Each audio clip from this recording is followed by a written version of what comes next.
బిస్మిల్లాహిర్రహ్మానిర్రహీం. బుఖారీ షరీఫ్ 8వ పుస్తకం ప్రార్థనలు. హదీస్ సంఖ్య 455. అబూ సయీద్ అల్ ఖుద్రీ రజియల్లాహు అన్హు గారు ఉల్లేఖించారు. ప్రవక్త సల్లల్లాహు అలైహి వసల్లం గారు ఒక ఉపన్యాసం చేస్తూ ఇలా అన్నారు: అల్లాహ్ తన దాసులలో ఒకరికి ఒక ఎంపికని ఇచ్చారు. ఈ లోకాన్ని ఎంచుకోవాలా లేక పరలోకంలో తన వద్ద ఉన్న వాటిని ఎంచుకోవాలా అని. ఆ దాసుడు పరలోకంలో ఉన్న వాటినే ఎంచుకున్నాడు. ఇది విన్న అబూబకర్ రజియల్లాహు అన్హు గారు ఏడ్చారు. అప్పుడు నేను నా మనసులో ఇలా అనుకున్నాను: అల్లాహ్ తన దాసులలో ఒకరికి ఎంపికను ఇస్తే ఈ పెద్దాయన ఎందుకు ఏడుస్తున్నారు? ఈ ప్రపంచాన్నే లేదా పరలోకంలో తన ప్రభు వద్ద ఉన్న వాటిని, ఈ రెండింటిలో ఒకదాన్ని ఎంచుకునే అవకాశం ఒక దాసునికి లభించింది. ఆ దాసుడు పరలోకంలో ఉన్న వాటిని ఎంచుకున్నాడు. ఆ దాసుడు స్వయంగా అల్లాహ్ ప్రవక్తే. అబూబకర్ రజియల్లాహు అన్హు గారు మనకంటే ఎక్కువగా గ్రహించారు. ప్రవక్త సల్లల్లాహు అలైహి వసల్లం గారు ఇలా అన్నారు: అబూబకర్ ఏడవకు.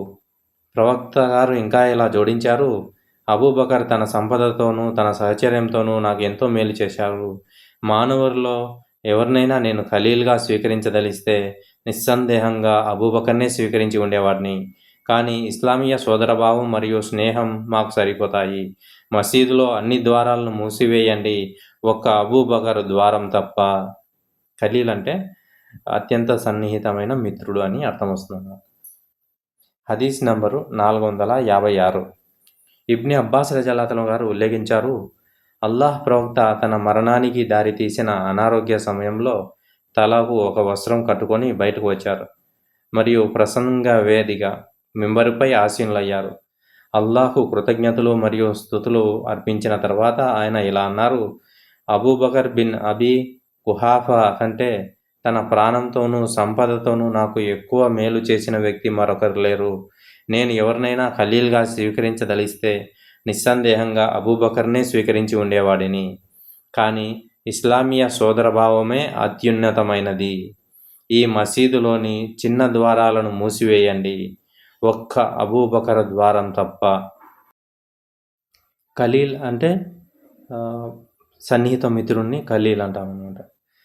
అబూబకర్ రజియల్లాహు అన్హు గారి యొక్క అందరి అప్పులు నేను తీర్చేశాను, కానీ అబూబకర్ యొక్క రుణం నేను తీర్చుకోలేకపోయా అని చెప్పారు ప్రవక్త గారు. హదీస్ నంబర్ 457. నాఫీ గారు ఉల్లేఖించారు: ఇబ్ని ఉమర్ రజియల్లాహు అన్హు గారు ఇలా అన్నారు: ప్రవక్త సల్లల్లాహు అలైహి వసల్లం గారు మక్కాకు చేరుకున్నారు మరియు ఉస్మాన్ బిన్ తల్హాను పిలిపించారు. ఆయన కావా ద్వారాన్ని తెరిచారు. ప్రవక్త సల్లల్లాహు అలైహి వసల్లం గారు బిలాల్, ఉసామా బిన్ జైద్ మరియు ఉస్మాన్ బిన్ తల్హా రజియల్లాహు అన్హుం కాబాలోకి ప్రవేశించారు. ఆ తర్వాత వారు దాని ద్వారాన్ని లోపల నుండి మూసివేశారు. వారు అక్కడ 1 గంట సేపు గడిపి ఆ తర్వాత బయటకు వచ్చారు. ఇబ్ని ఉమర్ రజియల్లాహు అన్హు గారు ఇంకా ఇలా జోడించారు: నేను వెంటనే బిలాల్ వద్దకు వెళ్ళి ప్రవక్త గారు లోపల ప్రార్థన చేశారా అని అడిగాను. బిలాల్ ఇలా బదిలిచ్చారు: ఆయన లోపల ప్రార్థన చేశారు. నేను ఎక్కడా అని అడిగాను. ఆయన ఆ 2 స్తంభాల మధ్యన అని బదిలిచ్చారు. ఉమర్ రజియల్లాహు అన్హు గారు ఇంకా జోడించారు: ప్రవక్త సల్లల్లాహు అలైహి వసల్లం గారు కాబాలో ఎన్ని రకాతులు నమాజ్ చేశారో అడగడం నేను మర్చిపోయాను. హదీస్ నంబర్ 458. అబూ హురైరా రజియల్లాహు అన్హు గారు ఉల్లేఖించారు: ప్రవక్త సల్లల్లాహు అలైహి వసల్లం గారు నజ్ద్ ప్రాంతానికి చెందిన కొంతమంది అశ్వదళ సైనికులను పంపారు. వారు బనీ హనీఫా తెగకు చెందిన తుమామా బిన్ ఉతాల్ అనే వ్యక్తిని బంధించి తీసుకొచ్చారు. వారు అతన్ని మసీదులోని స్తంభాలలో ఒకదానికి కట్టి వేశారు. నజ్ద్ ప్రాంతానికి చెందిన కొంతమంది అశ్వదళ సైనికులు. హదీస్ నెంబర్ 459. అల్ సాయిబ్ బిన్ యజీద్ రజియల్లాహు అన్హు గారు ఉల్లేఖించారు: నేను మసీదులో నిలబడి ఉన్నప్పుడు ఎవరో నాపై ఒక చిన్న రాయి విసిరారు. నేను వెనక్కి తిరిగి చూసినప్పుడు అది ఉమర్ బిన్ ఖత్తాబ్ రజియల్లాహు అన్హు గారని గుర్తించాను. ఆయన నాతో ఆ 2 వ్యక్తులను నా వద్దకు తీసుకురా అని అన్నారు. నేను వారిని తీసుకొచ్చినప్పుడు ఆయన వారితో మీరెవరు, మీరు ఎక్కడి నుండి వచ్చారు అని అడిగారు. వారు మేము తాయిఫ్ నుండి వచ్చాము అని బదులిచ్చారు. అప్పుడు ఉమర్ రజియల్లాహు అన్హు గారు ఇలా అన్నారు: ఒకవేళ మీరు ఈ నగరానికి చెందినవారై ఉంటే ప్రవక్త సల్లల్లాహు అలైహి వసల్లం గారు మసీదులో మీ గొంతులు పెంచి మాట్లాడినందుకు నేను మీకు కఠిన శిక్ష విధించి ఉండేవాడిని. ప్రవక్త గారు మసీదుల్లో గట్టిగా మాట్లాడడాన్ని వారించినారనమాట. అత్యంత కఠినమైన స్వరం అంటే గాడిద స్వరం అని దానికి చెప్పినారు. హదీస్ నెంబర్ 460. కఅబ్ బిన్ మాలిక్ రజియల్లాహు అన్హు గారు ఉల్లేఖించారు, అల్లాహ్ దూత జీవించి ఉన్న కాలంలో మసీదులో నేను ఇబ్నే అబీ హద్రద్ను నాకు ఆయన చెల్లించాల్సిన అప్పును తీర్చమని అడిగాను. మా గొంతులు ఎంత బిగ్గరగా వినిపించాయంటే ప్రవక్త గారు తమ గదిలో ఉన్నప్పటికీ ఆ శబ్దాన్ని వినగలిగారు. దాంతో ఆయన తన గది తెరను తొలగించుకొని మా వద్దకు వచ్చారు.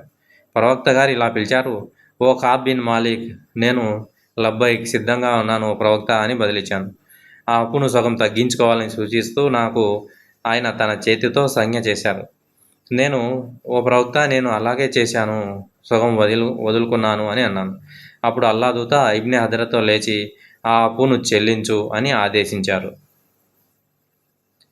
హదీస్ నెంబరు 461. నాఫీ రజియల్లాహు అన్హు గారు ఉల్లేఖించారు, ఇబ్నే ఉమర్ రజియల్లాహు అన్హు గారు ఇలా అన్నారు, ప్రవక్త సల్లల్లాహు అలైహి వసల్లం గారు మింబరుపై ఉన్నప్పుడు ఒక వ్యక్తి ఆయనను రాత్రి ప్రార్థనలను ఎలా ఆచరించాలో అడిగారు. ఆయన ఇలా సమాధానం ఇచ్చారు, ఒకసారికి 2 రకాతులు, ఆపై 2, ఆపై 2 ఇలా ప్రార్థించండి. ఒకవేళ మీకు తెల్లవారుజాము ఫజ్ర్ ప్రార్థన సమయం ఆసన్నమవడం గురించి ఆందోళన కలిగితే 1 రకాతు ప్రార్థించండి. మీరు అప్పటి వరకు ఆచరించిన రకాతులన్నిటికీ అది వితర్ అవుతుంది. ఇబ్నే ఉమర్ రజియల్లాహు అన్హు గారు ఇంకా ఇలా అన్నారు, రాత్రి ప్రార్థనలలో చివరి రకాతు బేసి సంఖ్యలో ఉండాలి. ఎందుకంటే ప్రవక్త సల్లల్లాహు అలైహి వసల్లం గారు అలానే ఆజ్ఞాపించారు. మనం వితర్ నమాజ్ని ఇషా నమాజ్ తర్వాత చదువుతూ ఉంటాము. తహజుద్ నమాజ్ తర్వాత కూడా మనం చదువుకోవచ్చు అనమాట. హదీస్ నెంబరు 462.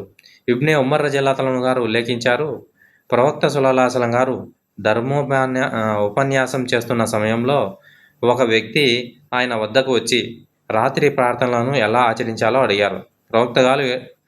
ప్రవక్త గారు ఇలా సమాధానం ఇచ్చారు, ఒకసారికి 2 రకాతులు, ఆపై 2, ఆపై 2 ఇలా ప్రార్థించండి.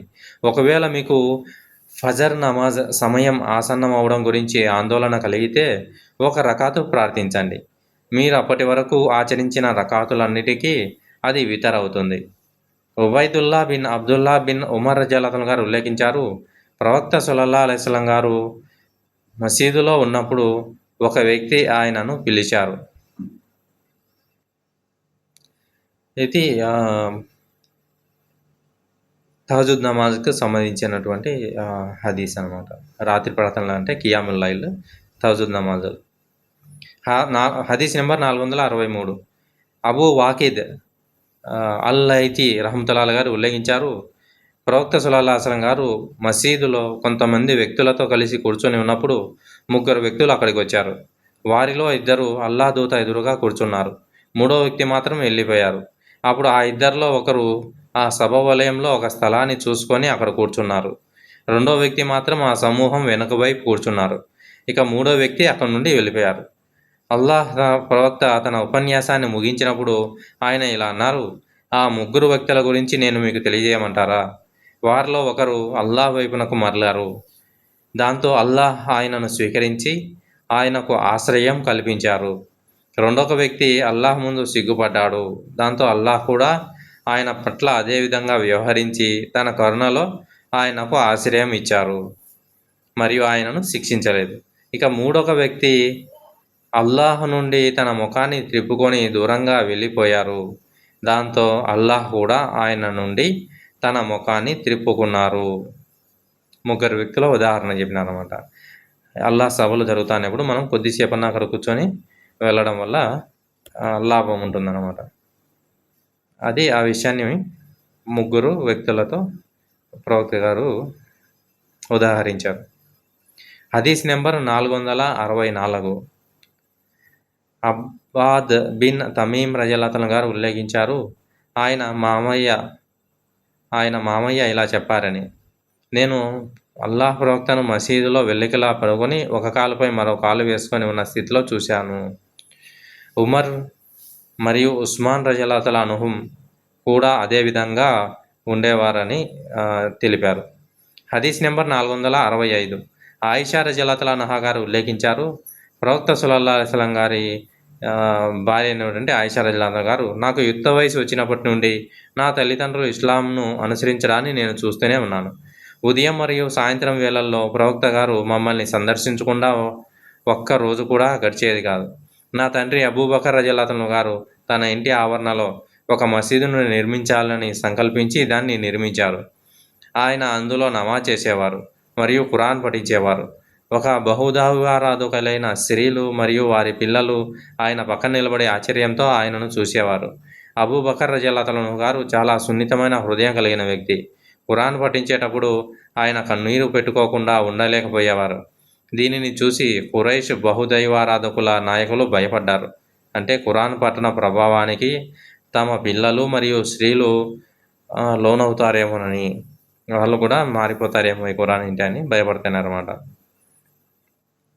హదీస్ నెంబర్ 466.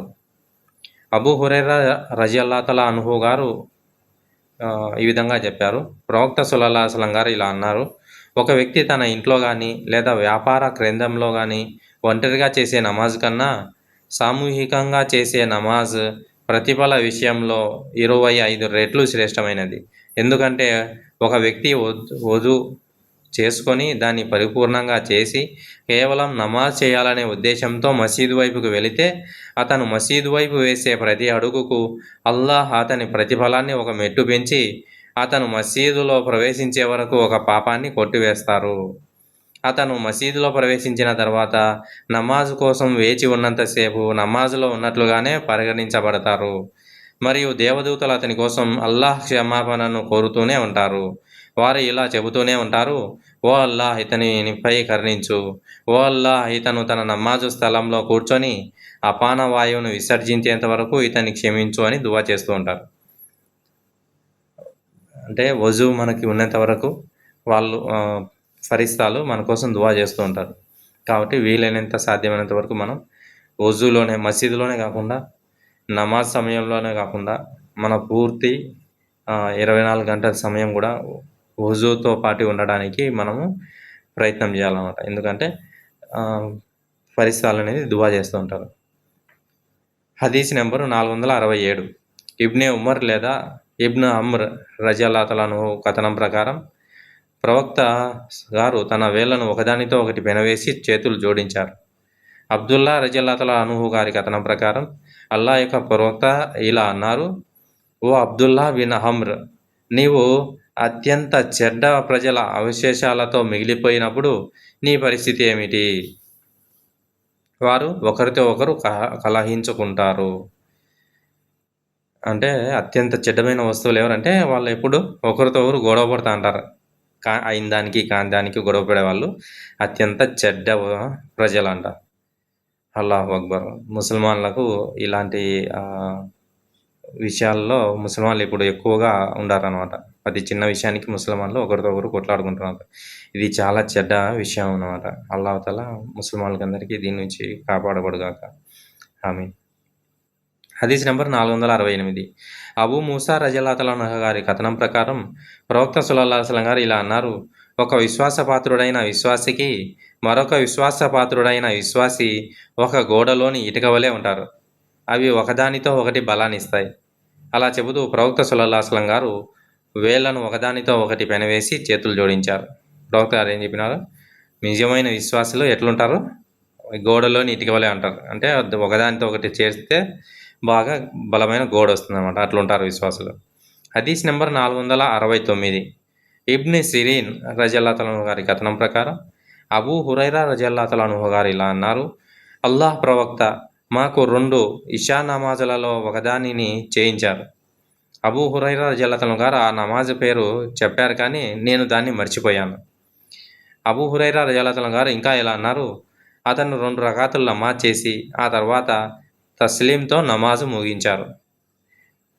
తస్లీం అంటే సలాం చెప్పి నమాజ్ ముగించారు. అతను మసీదుకు అడ్డంగా పడి ఉన్న ఒక కర్ర దగ్గర నిలబడి కోపంగా ఉన్నట్లుగా దానిపై వాలారు. తర్వాత అతను తన కుడి చేతిని ఎడమ చేతిపై ఉంచి వేళ్లను పెనవేసి చేతులను కలిపారు. ఆ తర్వాత తన కుడి చెంపను ఎడమ చేతి వెనుక భాగంపై ఆనించారు. తొందరలో ఉన్న ప్రజలు మసీదు ద్వారాల గుండా బయటకు వెళ్ళిపోయారు. నమాజ్ సమయం తగ్గించబడిందా అని వారు ఆశ్చర్యపోయారు. వారిలో అబూబకర్ రజల్లాహు అన్హు మరియు ఉమర్ రజల్లాహు గారు కూడా ఉన్నారు. కానీ వారు ప్రవక్తను అడగడానికి సంకోచించారు. దుల్ యదైన్ అనే పొడవాటి చేతులు గల వ్యక్తి ప్రవక్తను ఇలా అడిగారు: ఓ ప్రవక్త, మీరు మర్చిపోయారా లేక నమాజ్ సమయం తగ్గించబడిందా? ప్రవక్త గారు ఇలా జవాబిచ్చారు: నేను నమాజ్ను మర్చిపోలేదు, నమాజ్ తగ్గించను లేదు. ప్రవక్త గారు ఇంకా ఇలా అన్నారు: దుల్ యదైన్ చెప్పింది నిజమేనా? వారు ప్రజలు ఇలా అన్నారు: అవును, అది నిజమే. ప్రవక్త గారు మళ్ళీ లేచి నిలబడి తాను మర్చిపోయిన మిగిలిన నమాజులు పూర్తి చేసి తస్మత్ చేసి నమాజునకు నాయకత్వం వహించారు. తర్వాత అల్లాహు అక్బర్ అని పలికారు. ఆ తర్వాత ఆయన ఎప్పట్లాగే సజ్దాయే సహు చేశారు, లేదా అంతకంటే ఎక్కువసేపు చేశారు. ఆ తర్వాత ఆయన అల్లాహు అక్బర్ అని పలుకుతూ తల ఎత్తారు. ఆ తర్వాత మళ్ళీ అల్లాహు అక్బర్ పలికి ఎప్పట్లాగే సాష్టాంగ నమస్కారం చేశారు. ఇమ్రాన్ బిన్ హుస్సేన్ రజల్లాహు గారు ఇలా చెప్పగా విన్నాను. ఆ తర్వాత ఆయన తస్లీం చేశారు, అదే సజ్దాయే సహు చేశారన్నమాట. హదీస్ నెంబర్ 470. ఫుజాయిల్ బిన్ సులైమాన్ రజల్లాహు గారి కథనం ప్రకారం మూసా బిన్ ఉగ్బా రజల్లాహు గారు ఇలా అన్నారు: సలీం బిన్ అబ్దుల్లా రజల్లాహు గారి దారిలో కొన్ని ప్రదేశాల కోసం వెతకడం నేను చూశాను మరియు అక్కడ నమాజ్ చేశాను. తన తండ్రి అక్కడ నమాజ్ చేసేవారని మరియు ప్రవక్త అదే ప్రదేశాల్లో నమాజ్ చేయడం చూశానని అతను వివరించారు. ఇబ్నే ఉమర్ రజల్లాహు గారి అధికారంపై నాఫీ రజల్లాహు గారు దీన్ని వివరించారు. ఆయన ఇలా అన్నారు: నేను ఆ ప్రదేశాలలో నమాజ్ చేసేవాడిని. వివరణకర్త అయిన మూసా ఇలా జోడించారు: నేను సలీంను అడగ్గా అతను ఇలా అన్నారు: షరఫ్ అర్ రౌహా అనే ప్రదేశంలో ఉన్న మసీదు తప్ప ఆ ప్రదేశాల విషయంలో నేను నాఫీతో ఏకీభవిస్తున్నాను. వీళ్ళంతా హదీసు ఉపకర్తలు అన్నమాట. అంటే చైన్ ఆఫ్ నెరేషన్. ఒక హదీస్ని ఒకరి నుంచి ఒకరి వద్దకు వచ్చి ఉంటుంది కదా, అందరూ ఏకీభవిస్తే ఒక హదీస్ మీద అది బలమైన హదీస్ అంటాం. హదీస్ నెంబర్ 471. ఈ హదీస్ మదీనా నుండి మక్కా వెళ్ళే మార్గంలో ప్రవక్త సల్లల్లాహు అలైహి వసల్లం గారు నమాజ్ చేసిన వివిధ ప్రదేశాల గురించి మరియు వాటి స్థానాల గురించి అనువదించడం అసాధ్యం. ఇది రకరకాల ప్రదేశాల్లో నమాజ్ చేశారు, దాని గురించి ఆ ప్రదేశాలు వాటి స్థలాల గురించి చెప్పడం అసాధ్యం. అల్లాహు తాలా మనకందరికీ వినిన వాటిపై ఆచరించే భాగ్యాన్ని కల్పించుగాక. సుబ్హానల్లాహి వబిహమ్దిహి సుబ్హానకల్లాహుమ్మ వబిహమ్దిక వనష్హదు అల్లా ఇలాహా ఇల్లా అంత వనస్తగ్ఫిరుక వఅతూబు ఇలైక్. సుబ్హాన రబ్బిక రబ్బిల్ ఇజ్జతి అమ్మా యసిఫూన్ వస్సలామున్ అలల్ ముర్సలీన్ వల్హమ్దులిల్లాహి రబ్బిల్ ఆలమీన్. శ్రోతలు సబ్స్క్రైబ్ చేసుకోగలరని మనవి. అదేవిధంగా మీ ఏదన్నా డౌట్లు ఉంటే కామెంట్ రూపంలో తెలియజేయగలరు, షేర్ కూడా చేయగలరు.